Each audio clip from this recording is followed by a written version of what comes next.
విలువలు అనేవి బోధిస్తుంటే బాగానే ఉంటాయి, కానీ పాటిస్తేనే బాధిస్తూ ఉంటాయి. కానీ వాటి యొక్క ఫలితాలు భవిష్యత్తులో బలంగా ఉంటాయి. గుర్తుంచుకోండి, బాధైన సంతోషమైన ఒంటరిగానే అనుభవించడం నేర్చుకో. ఎందుకంటే మనం సంతోషంగా ఉన్నామని తెలిస్తే బయటకు నవ్వుతూ లోపల ఓర్వలేనివారు, అలాగే మనం బాధలో ఉన్నామని తెలిస్తే బయటకు బాధ నటిస్తూ లోపల సంతోషపడేవారు చాలా మందే ఉంటారు. మన భావోద్వేగాలను ఉన్నవి ఉన్నట్టుగా ఎదుటి వ్యక్తి ముందు బయట పెట్టినప్పుడే మనం చులకనైపోతాం. ఈ సమాజంలో నటించిన వాడే గొప్పగా జీవిస్తున్నాడు. చెయ్యి జారిన బంధం, అలాగే నోరు జారిన మాట ఎప్పటికీ తిరిగి రావు. అందుకే మాట్లాడే ముందు బాగా ఆలోచించి జాగ్రత్తగా మాట్లాడండి. కొందరి మనుషులకు ఉండే చాలా ప్రమాదకరమైన వ్యాధి ఒకరు బాగుపడుతుంటే చూడలేకపోవడం కాదంటారా? మనం ఏదైనా మంచి సాధించాలి అనుకున్నప్పుడు ముఖ్యంగా ఉండవలసిన 2 గుణాలు. మొదటిది ప్రేమించే స్వభావం, ఇక రెండవది విమర్శలను భరించే సహనం. ఇవి మీకు ఉంటే జీవితంలో ఏదైనా సాధించగలరు. రాత్రి లేని పగలు లేదు, కష్టం లేని సుఖం లేదు, అలాగే ప్రయత్నం లేని ఫలితం లేదు. ఎక్కడ నెగ్గాలో, ఎక్కడ తగ్గాలో, ఎక్కడ ఎదగాలో, ఎక్కడ ఒదగాలో తెలుసుకుంటూ ముందడుగు వేయడమే జీవితం అంటే. మాటలకి కూడా అర్థాలు వెతికేవారు పరాయివారు. మౌనాన్ని కూడా చదవగలిగిన వారే మన వాళ్ళవుతారు.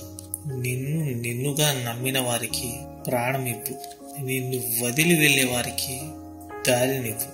సమయం నీది కానప్పుడు కాస్త ఓపిక పట్టు, అదే సమయం నీ విలువను తెలియజేస్తుంది.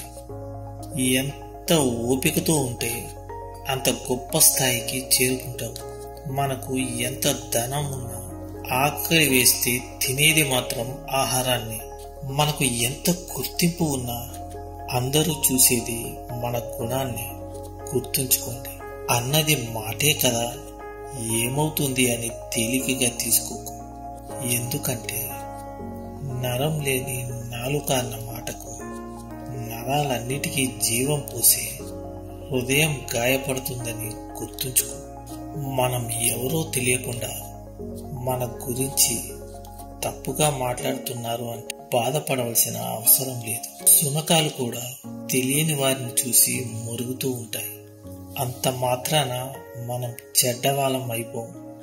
గుర్తుంచుకోండి, వ్యక్తిత్వం అనేది కొంటే రాదు, తల్లిదండ్రులు నేర్పిస్తే వస్తుంది, గురువుల దగ్గర నేర్చుకుంటే వస్తుంది, కొందరికి పుట్టుకతోనే వస్తుంది. సరైన వ్యక్తికి వ్యక్తిత్వమే ఆస్తి. సంతోషంలో అందరూ మన దగ్గరే ఉంటారు, కానీ ఎప్పుడైతే మనకు బాధ కలుగుతుందో అప్పుడు మాత్రం ఎవరూ ఉండరు.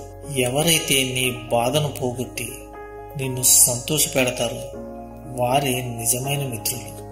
అగ్గిపెట్టెలోని చివరి అగ్గిపుల్ల వెలిగించడంలో ఉన్న జాగ్రత్త మొదటి అగ్గిపుల్లను వెలిగించడంలోనూ ఉండాలి.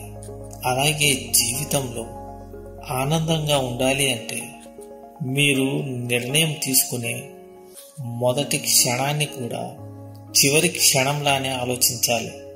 ఎప్పుడూ కూడా లేని దాని గురించి దిగులు పడకు, ఉన్నదాని గురించి గొప్పలు పోకు.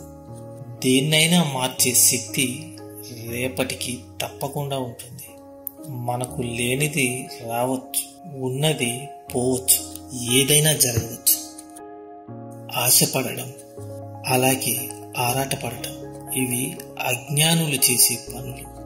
గౌరవం అనేది గుణాన్ని చూసి ఇస్తారే తప్ప ధనాన్ని చూసి కాదు. ఎందుకంటే నువ్వు చెప్పులను ఎంత ఖరీదు పెట్టి కొన్నా సరే గుడి బయటే వదిలేస్తారు.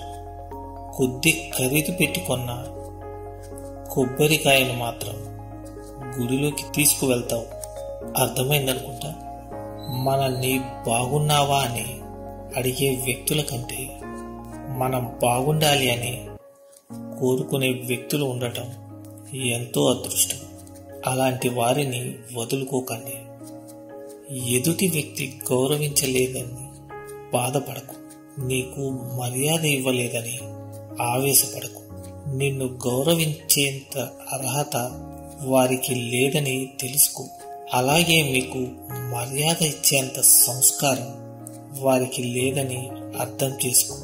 అందరూ నాతో ప్రేమగా చెప్పండి. రాధాకృష్ణ.